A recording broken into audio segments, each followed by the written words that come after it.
अब ये आपका दिमाग चकरा देगा।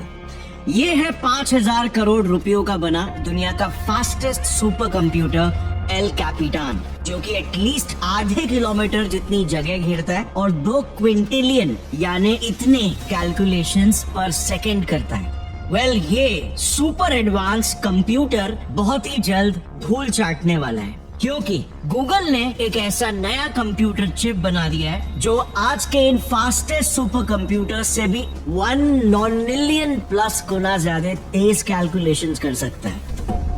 1 नॉनिलियन गुना यानी ये एक के आगे इतने 30 जीरोस, यानी जिस कॉम्प्लिकेटेड कैलकुलेशंस को करने के लिए आज के सबसे पावरफुल सुपर कंप्यूटर्स को ब्रह्मांड के करंट एज से भी 500 ट्रिलियन गुना ज्यादा समय लगेगा, उतने कैलकुलेशंस तो ये नया गूगल का कंप्यूटर चिप सिर्फ 5 मिनट में कर सकता है। ये है गूगल का नया क्वांटम चिप विलो, जिसने नए क्वांटम एज की शुरुआत का डंका बजा दिया है। Supercomputers is the wild card. It could be a game changer. It could change the entire landscape of artificial intelligence.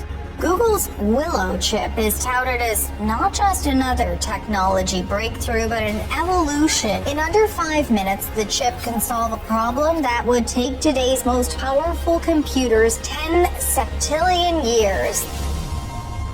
अब तक बेचारे हमारे थके हुए कंप्यूटर्स 3 से 4 सालों में कहीं जाकर प्रोसेसिंग पावर को डबल कर पा रहे थे, लेकिन इन क्वांटम कंप्यूटर चिप्स के आने से पूरा गेम ही बदल जाएगा बॉस। ब्रह्मांड के राजों का पर्दाफाश करने वाले कॉम्प्लिकेटेड कैलकुलेशंस हो, एलियन लाइफ इन अरबों खरबों प्लैनेट्स में कहां पर मौजूद हो सकती है उसके कैलकुलेशंस हो, लाइट की स्पीड से उड़ पाने की टेक्नोलॉजी हो, वर्म होल्स क्रिएट कर पाने का कॉन्सेप्ट हो, इंसानी शरीर की सारी बीमारियों को हमेशा के लिए खत्म करना हो, यहाँ तक कि ये रिसर्च जरा देखना, क्वांटम कंप्यूटर्स के यूज से सबसे पहले तो बड़े आसानी से इंसानों की जिंदगी 150 से 200 सालों तक लंबी हो जाएगी। इवन हम कॉन्शियसनेस को किसी चिप या रोबोट में अपलोड करके हमेशा के लिए अमर भी हो सकते हैं। ये सारी टेक्नोलॉजीज अब सिर्फ साइंस फिक्शन नहीं बल्कि एक्चुअली में पॉसिबल हो पाएंगे ऐसे एडवांस क्वांटम कंप्यूटर्स की वजह से।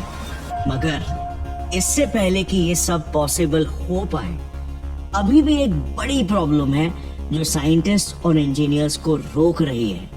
इन क्वांटम कंप्यूटर्स को आज के नॉर्मल कंप्यूटर्स की तरह घर घर में फुल्ली ऑपरेशनल बनाने में रोक रही है। इस ट्रिकी प्रॉब्लम को सॉल्व करने में आज सिर्फ गूगल ही नहीं बल्कि बड़े से बड़े कंपनीज जैसे Microsoft, Amazon, IBM, Intel etcetera के भी पसीने छूट रहे हैं, जो भी इस रेस में लगे हुए हैं। मगर गूगल ने ऐसा क्या नया आविष्कार करके दिखा दिया कि इसने इन सभी कंपनीज को पीछे छोड़ दिया।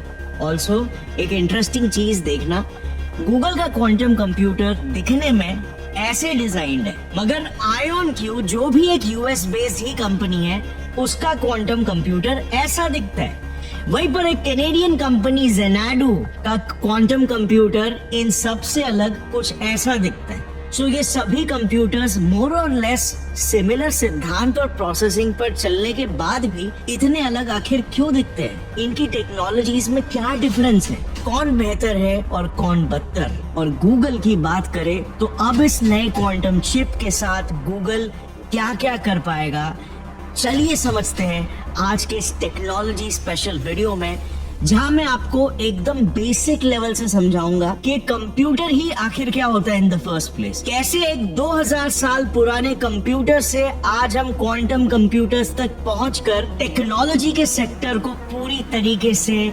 इवॉल्व और रेवोल्यूशनाइज कर पाए, कैसे क्वांटम कंप्यूटर क्लासिकल कंप्यूटर से अलग है, ये किन क्वांटम सिद्धांतों पर एग्जैक्टली कैसे कैलकुलेशंस करता है, कैसे ये अरबों खरबों गुना ज्यादा पावरफुल है और क्या प्रॉब्लम्स साइंटिस्ट अभी फेस कर रहे हैं इस आधुनिक आविष्कार को आपके और मेरे घर तक पहुंचाने में।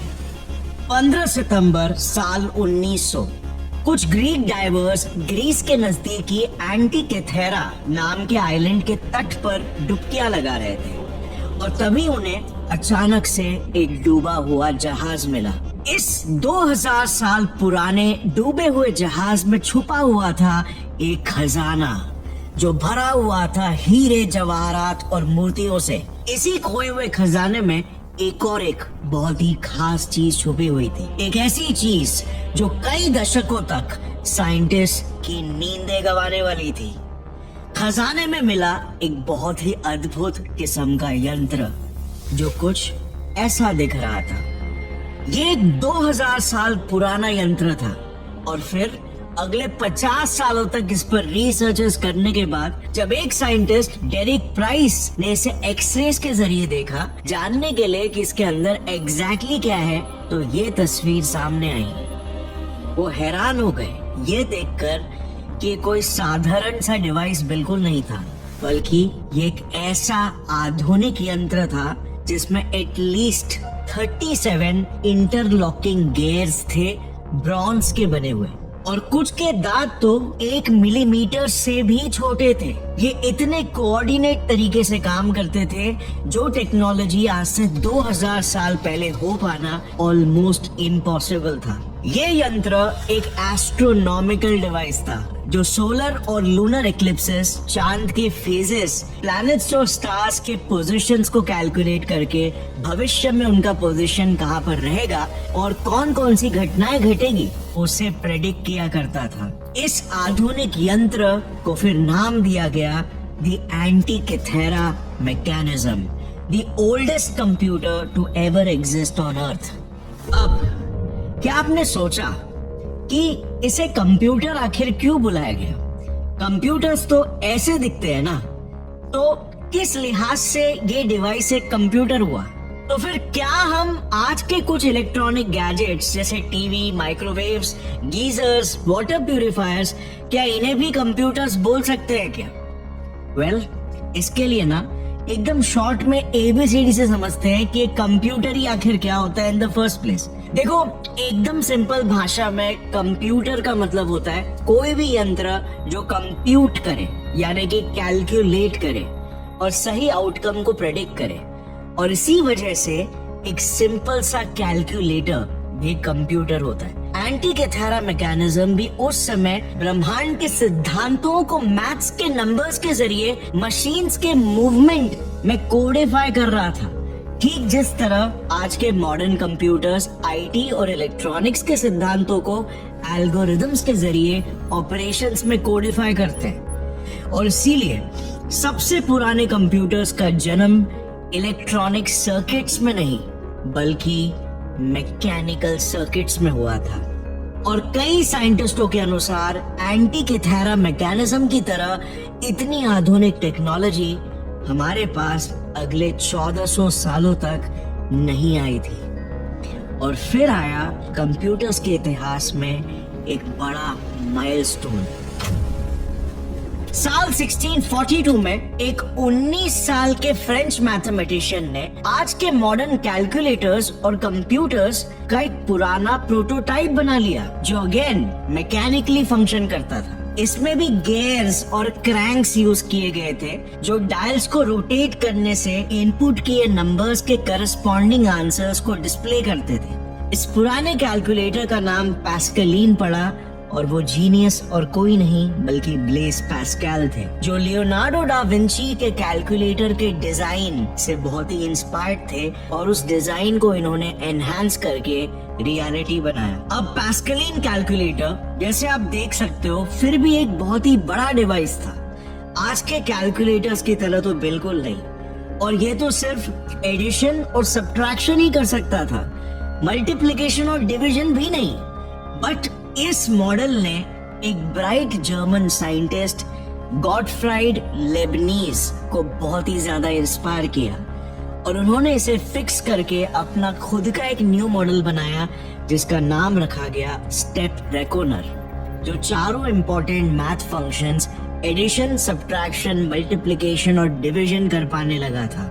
अब ये कैलकुलेटर उस समय के लिए काफी एडवांस जरूर था, बट अब भी बहुत सारे इंपॉर्टेंट मैथ्स के कैलकुलेशन तो ये नहीं कर पा रहा था। जैसे फॉर एग्जांपल पॉलिनोमियल इक्वेशंस को कैलकुलेट करना हो ये इक्वेशंस आपको याद है, हमने बचपन में ये अलजेब्रा में सीखा था। यहाँ पर fx पॉलिनोमियल फंक्शन है, यानी कि मेन आंसर जो हमें फाइंड करना है। ऐसे इक्वेशन को उस वक्त कोई कैलकुलेटर कैसे कैलकुलेट कर सकता था भला? ऑल्सो नंबर्स के लॉगरिथमिक और ट्रिग्नोमेट्रिक वैल्यूज को निकालना भी उस समय इम्पॉसिबल था कैलकुलेटर्स के लिए।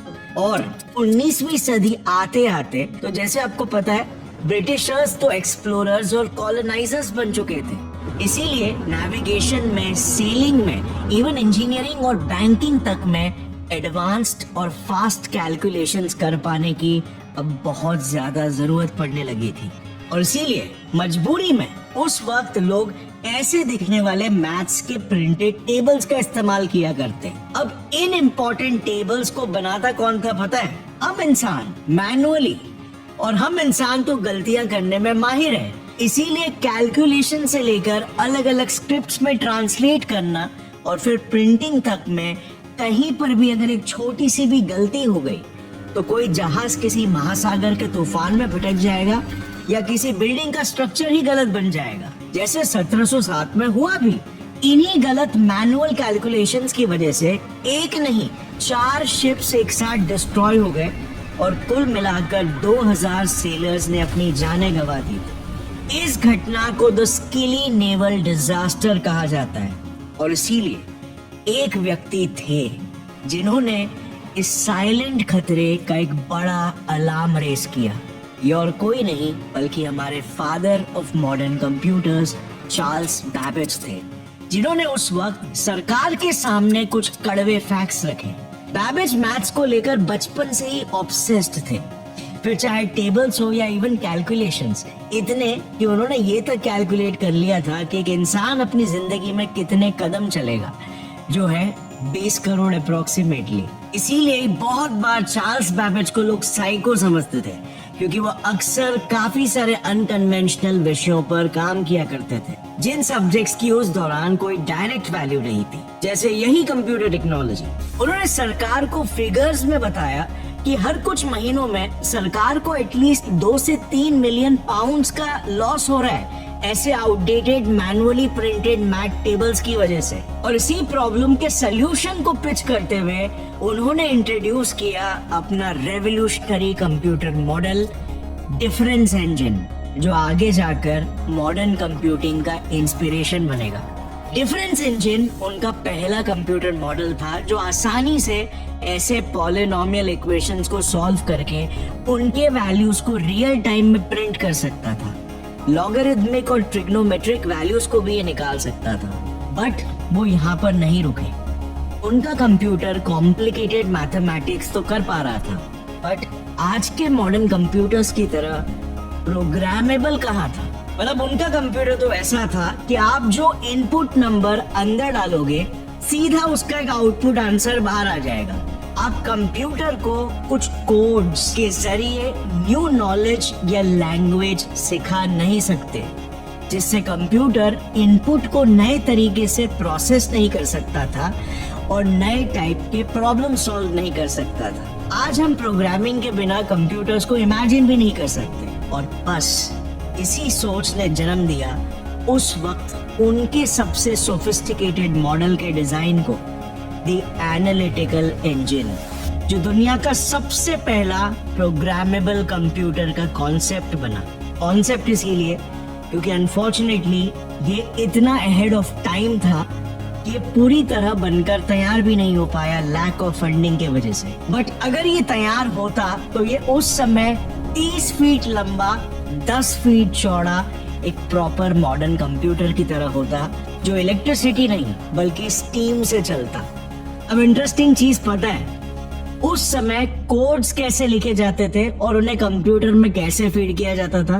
वेल, ऐसे पंच कार्ड से। ये पंच कार्ड्स मैनुअली डिजाइन किए जाते थे। ऐसे दिखते थे दुनिया के सबसे पहले कंप्यूटर प्रोग्रामिंग कोड्स, जो मिलकर कंप्यूटर का एल्गोरिदम बनाते थे, यानी इंस्ट्रक्शंस फीड करते थे कि क्या इनपुट पर क्या आउटपुट देना है। चार्ल्स बैबेज की एक स्टूडेंट एडा लवलेस, जो मैथ में बहुत अच्छी थी, उन्होंने दुनिया का सबसे पहला एल्गोरिदम लिख के दिया दुनिया के सबसे पहले कंप्यूटर एनालिटिकल इंजन के लिए।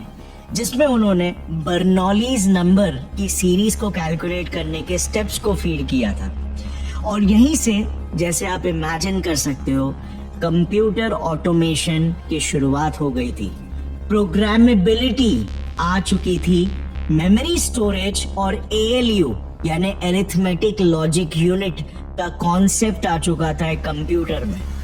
बट चलो माना कि ये कंप्यूटर्स भले ही प्रोग्रामेबल हो गए थे, बट अब भी तो मोस्टली मैकेनिकल ही थे ना। कोई भी चीज अगर मैकेनिकल है तो उसमें ह्यूमन एफर्ट तो फिर भी रहता ही है। प्लस यूजुअली मैकेनिकल चीजें स्लो भी रहती है प्रोसेस करने में, उनमें ज्यादा पार्ट्स भी लगते हैं और वो बहुत ज्यादा जगह भी घेरती है। और इसीलिए अगर हमें वाकई में एडवांस कंप्यूटर्स बनाना है तो हमें इन मैकेनिकल कंप्यूटर्स के परे कुछ और सोचना होगा। किसी ऐसे फंडामेंटल फोर्स को लेवरेज करना सीखना होगा जो इंफॉर्मेशन को और ज्यादा तेजी से प्रोसेस कर सके।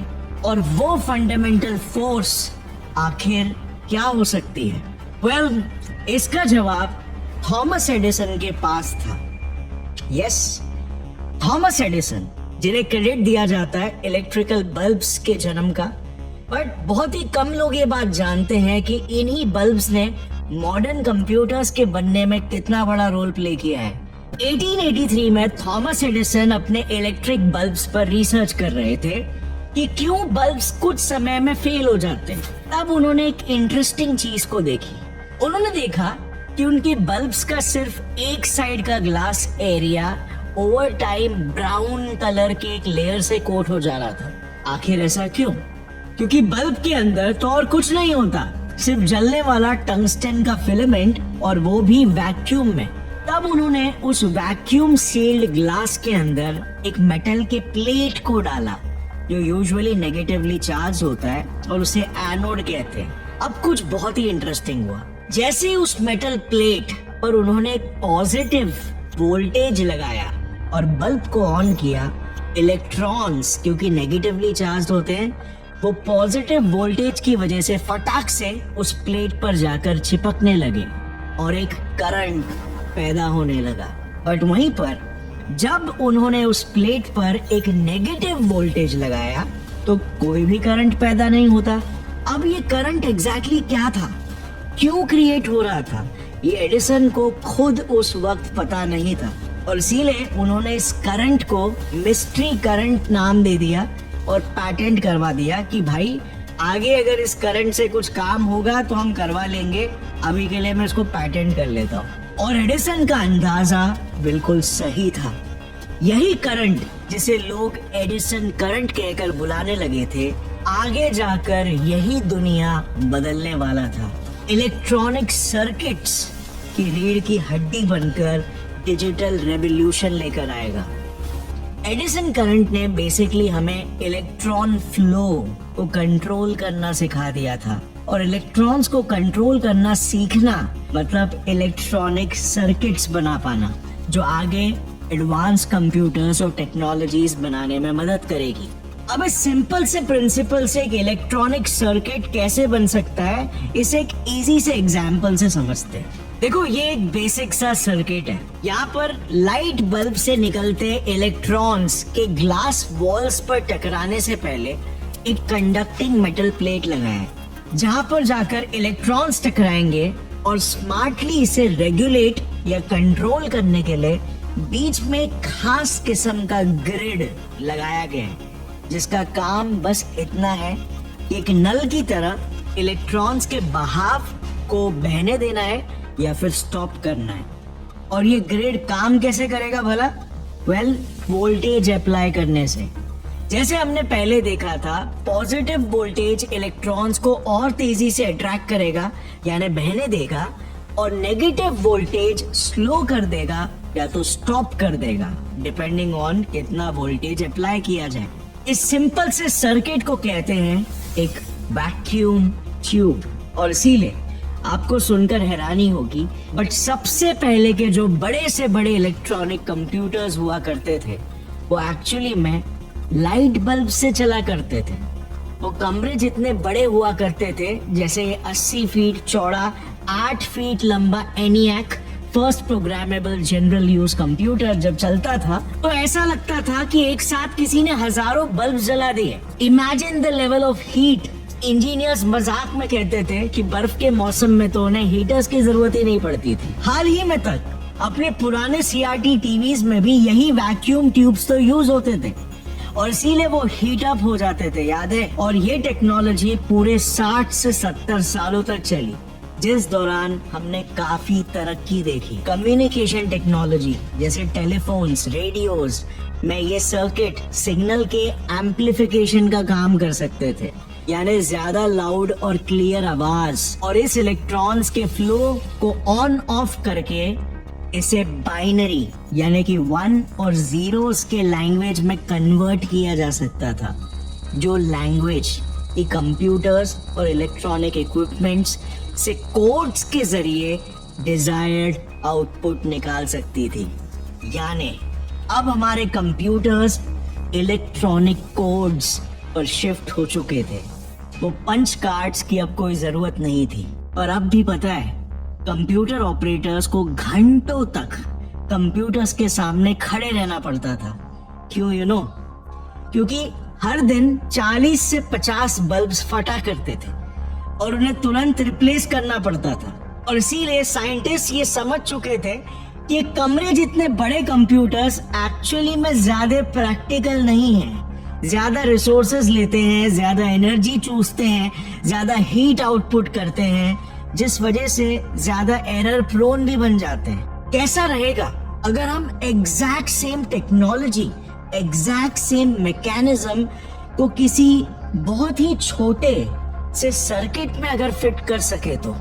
1947 यानी हमारे आजादी के साल में 3 brilliant scientist John Bardeen, Walter Britain और विलियम शॉकली ने बेल लैब्स में एक बहुत ही सक्सेसफुल एक्सपेरिमेंट किया।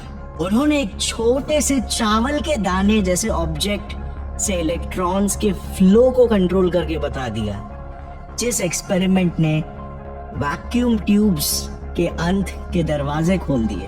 जब एक चावल जैसे छोटे से ऑब्जेक्ट से इलेक्ट्रॉन्स के फ्लो को कंट्रोल किया जा सकता है, तो कभी भी फूट जाने वाले बड़े बड़े बल्ब्स की क्या जरूरत है?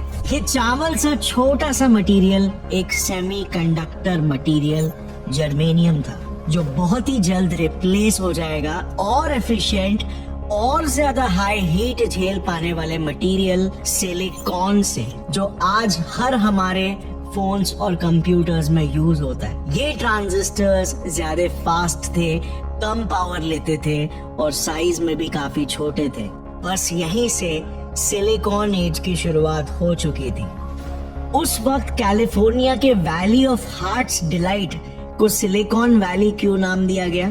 क्योंकि आज भले ही हम सिलिकॉन वैली को hub of tech and software company समझते हैं, लेकिन इस जगह में टेक कंपनीज ने शुरुआत कंप्यूटर हार्डवेयर बनाने से की थी। स्टैनफोर्ड जैसे यूनिवर्सिटीज ने यहाँ पर कई इनोवेटिव कंपनीज जैसे HP और स्टूडेंट्स को लैंड लीज पर प्रोवाइड करना शुरू कर दिया था, यहाँ पर कंप्यूटर टेक डेवलप करने के लिए। कंपनीज जैसे IBM, हनीवेल, फेयरचाइल्ड सेमीकंडक्टर्स, जिसके ही लोग आगे जाकर इंटेल और AMD बनाएंगे, यहाँ पर 1950s तक आ चुके थे। ये एरिया एक टेक और सिलिकॉन सेमीकंडक्टर्स का हब बनते जा रहा था और इसीलिए इसका नाम पड़ा सिलिकॉन वैली। पता है, पहले वैक्यूम ट्यूब्स को आपस में वायर्स के थ्रू कनेक्ट करना पड़ता था और इसीलिए कंप्यूटर्स ऐसे वायरी से दिखते थे। यही सेम प्रॉब्लम अर्ली सेमीकंडक्टर्स के साथ भी हुआ था। उन छोटे सेमीकंडक्टर्स को भी कंप्यूटर्स में वायर्स के थ्रू ही कनेक्ट करना पड़ता था और इसीलिए कंप्यूटर का असल साइज सिर्फ 30 से 40% ही कम हो पाया था। और फिर 1958 में एक बहुत ही बड़ा डेवलपमेंट हुआ। एक्सेस इंस्ट्रूमेंट्स के जैक किल्बी ने इंटीग्रेटेड सर्किट्स यानी कि IC का कॉन्सेप्ट इन्वेंट किया। ये जो भी आज आप मदरबोर्ड्स, रैम्स, SSDs देखते हो ना, इनमें एक ही सर्किट बोर्ड में बहुत सारे छोटे छोटे सेमीकंडक्टर्स को अटैच किया जाता है। यही वो टेक्नोलॉजी थी जो जैक ने इन्वेंट की थी। और उसके बाद तो मानो computer technology powered with new silicon transistors को जैसे पंख ही लग गए थे। कंप्यूटर्स का साइज कम, एनर्जी कम, पार्ट्स कम, ये सभी डेवलपमेंट ने वो कंप्यूटर जिसकी कीमत एक समय में $7 मिलियन हुआ करती थी को बस कुछ लाख रुपयों तक ही पहुंचा दिया। प्लस कंप्यूटर्स को पोर्टेबल भी बना दिया। लेकिन अब भी अगर आप सोच रहे हो कि पीसी एकदम कॉम्पैक्ट हो गए थे तो आप गलत हो। फिर भी पीसीस एक मिनी फ्रिज जितने ही थे अभी तक। पता है क्यों? वेल, क्योंकि माइक्रो प्रोसेसर्स का युग अभी भी आना बाकी था, जिसकी घोषणा 1970s में इंटेल ने फाइनली कर दी। क्या ब्यूटीफुल सा कॉन्सेप्ट था कि आप एक पूरे के पूरे कंप्यूटर के सर्किट को एक छोटे से हथेली में फिट हो जाने वाले डिवाइस में फिट कर पा सकते थे। ये थी माइक्रो प्रोसेसर्स की ताकत, जो इंटेल ने अपने सबसे पहले 4004 या 4004 माइक्रो प्रोसेसर को रिलीज करके दुनिया को दिखा दिया था। इस छोटे से माइक्रो प्रोसेसर में एक पूरे कंप्यूटर का इंटीग्रेटेड सर्किट है, इलेक्ट्रॉन फ्लो को कंट्रोल करने के लिए स्विचेस है, अरिथमेटिक लॉजिकल यूनिट्स है, इंटीग्रेटेड मेमोरी है और भी बहुत कुछ। जस्ट इमेजिन कहां से हमने शुरुआत की थी, कितने बड़े कंप्यूटर्स से, और कहां पर हम पहुंच चुके थे, एक माइक्रो प्रोसेसर पर। इंटेल के सीईओ गॉर्डन मोर ने तो इसी कॉन्फिडेंस से एक सिद्धांत भी दे दिया था कि अब से हर 2 सालों में हमारे प्रोसेसर्स की प्रोसेसिंग पावर डबल हो जाएगी। ये पॉसिबल हो पाएगा प्रोसेसर में नंबर ऑफ ट्रांजिस्टर्स को एवरी ईयर डबल करके। बट ये कैसे पॉसिबल हो पाएगा? क्योंकि एक माइक्रो प्रोसेसर में स्पेस तो लिमिटेड ही है। वेल, सिलिकॉन ट्रांजिस्टर्स के साइज को और ज्यादा छोटा करके। और इसीलिए आप देखोगे तो 1970s में जो पहला माइक्रो प्रोसेसर इंटेल ने रिलीज किया था, पता है उसमें कितने ट्रांजिस्टर्स थे और वो कितने नैनोमीटर्स के थे? वेल, सिर्फ 2300 ट्रांजिस्टर्स थे जो 10,000 नैनोमीटर साइज के थे। कंपैरिजन के लिए आज इंटेल के लेटेस्ट प्रोसेसर्स में 150 करोड़ प्लस ट्रांजिस्टर्स है और इनका साइज कितना छोटा हो चुका है आपको पता ही होगा, जस्ट 3 फ्रीकिंग नैनोमीटर्स तक। 3 नैनोमीटर का ट्रांजिस्टर मतलब इतना पतला कि सिर्फ 20 एटम जितना इसकी थिकनेस है। देख रहे हो, इन 50 सालों में माइक्रो प्रोसेसर्स की भी तरक्की। लेकिन जैसे हर एक दौर का फाइनली कभी ना कभी तो अंत आता है, इस माइक्रो प्रोसेसर्स की भी दौड़ का भी लगता है अंत आ चुका है। बिकॉज इससे और कितने ही छोटे ट्रांजिस्टर्स आप बना लोगे, maximum may be 2 nanometers. Electrons के दौड़ने के लिए रोड ही इतनी छोटी हो जाएगी कि लिटरली इलेक्ट्रॉन्स रोड से ही बाहर इधर उधर भटकने लगेंगे और सर्किट मैल फंक्शन करने लगेगा, एरर प्रोन हो जाएगा हीट और इलेक्ट्रोमैग्नेटिक इंटरफेरेंसेस की वजह से। चलो may be 3D take use करके और ट्रांजिस्टर्स को आप क्रैम कर लोगे, बट एक पॉइंट के बाद प्रैक्टिकली और इसको स्केल कर पाना पॉसिबल इतना आसान नहीं होगा।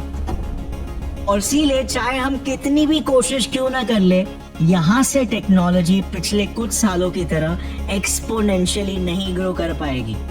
और इसीलिए वो मूर्स लॉ जो पहले 2 सालों में डबल हुआ करता था, अब 4 सालों में डबल कर पा रहा है। बट जैसे आपको पता होगा, एक दरवाजा अगर कहीं पे बंद होता है तो दूसरा कहीं पर खुलता है। इंसानी तरक्की ना पहले कभी रुकी थी और ना ही अब रुकने वाली है। आज इतने ब्रिलियंट माइंड्स मिलकर अपने किस्मत पर अफसोस जताते हुए चने थोड़ी ना चबाने वाले। 1880s में मैकेनिकल कंप्यूटर से इलेक्ट्रॉनिक कंप्यूटर पर जो हमने शिफ्ट देखा, उसके बाद से हमारी processing power literally millions of times बढ़ गई थी और साइज कई 100 गुना छोटा होते गया, जस्ट बिकॉज हमने इलेक्ट्रॉनिक्स के सिद्धांतों को एक्सप्लॉइट किया। क्या कोई इससे भी फंडामेंटल सिद्धांत हो सकता है क्या, जो बिल्कुल इसी तरह हमें आज के मॉडर्न कंप्यूटर से भी मिलियंस ऑफ टाइम्स ज्यादा प्रोसेसिंग पावर दिला सके? वेल, इट टर्न्स आउट इसका जवाब है हाँ। क्वांटम थियरी और क्वांटम मैकेनिक्स में एक ऐसा साइंस है जो रियलिटी के ही रूल्स को अनरियल बना देता है। IBM के वाइस प्रेसिडेंट रॉबर्ट सुटोर के हिसाब से एक नॉर्मल क्लासिकल कंप्यूटर को एक सिंपल से ही मॉलिक्यूल जैसे कैफीन का ही एक 1-to-1 सिमुलेशन क्रिएट करने के लिए 10 to the power of 48 bits of information लगते हैं। जो अमाउंट ऑफ इंफॉर्मेशन कितना है आपको पता है? जितने नंबर ऑफ एटम्स हमारे पूरे पृथ्वी में है ना, उसका 10%। ये इसीलिए क्योंकि क्वांटम रियलिटी एक्सट्रीमली कॉम्प्लिकेटेड है और आप सिंपली उसे क्लासिकल कंप्यूटर से समझ ही नहीं सकते। इसी एग्जैक्ट थॉट ने पहली बार जन्म दिया था 1980s में क्वांटम कंप्यूटर्स के आइडिया को। और पता है ये थॉट सबसे पहले किसे आया था? क्वांटम कंप्यूटर्स ने ऑलरेडी हमारे आज के कंप्यूटर्स को उनका असली चेहरा दिखाना शुरू कर दिया है। इनके सामने हमारे आज के एडवांस सुपर कंप्यूटर्स भी बस सिंपल कैलकुलेटर्स की तरह लगते हैं। सो एग्जैक्टली ये क्वांटम कंप्यूटर्स क्या है? इन सिद्धांतों को एक्सप्लॉइट करके हम बिलियंस ऑफ गुना ज्यादा पावरफुल कंप्यूटर बना सकते हैं। कैसे गूगल के नए क्वांटम चिप ने बस 5 मिनट में वो कैलकुलेशन करके दिखा दिए जो एक सुपर कंप्यूटर को ब्रह्मांड की एज से भी 1000 गुना ज्यादा समय लगेगा। और कैसे बहुत ही जल्द हम एलियन लाइफ को भी खोज पाएंगे, सारी बीमारियों को खत्म कर देंगे और इंसानों की जिंदगियों को 150 से 200 सालों तक लंबा कर पाएंगे। All with the help of these quantum computers. ये सब बड़े डिटेल में पूरे क्वांटम कंप्यूटर्स के एवोल्यूशन के साथ मैं अपने इस वीडियो के पार्ट 2 में आपको बताऊंगा, क्योंकि ये वीडियो बहुत ही लंबा हो रहा था। पार्ट 2 इस पार्ट से भी और ज्यादा इंटरेस्टिंग होगा, फैसिनेटिंग और एजुकेशनल होने वाला है, जो आपको इस यूनिवर्स के कई ऐसे सीक्रेट्स के बारे में बताएगा जो आपको शायद पता भी नहीं होंगे, और साथ ही हमारा फ्यूचर कैसा होने वाला है उसकी भी एक झलक दिखाएगा।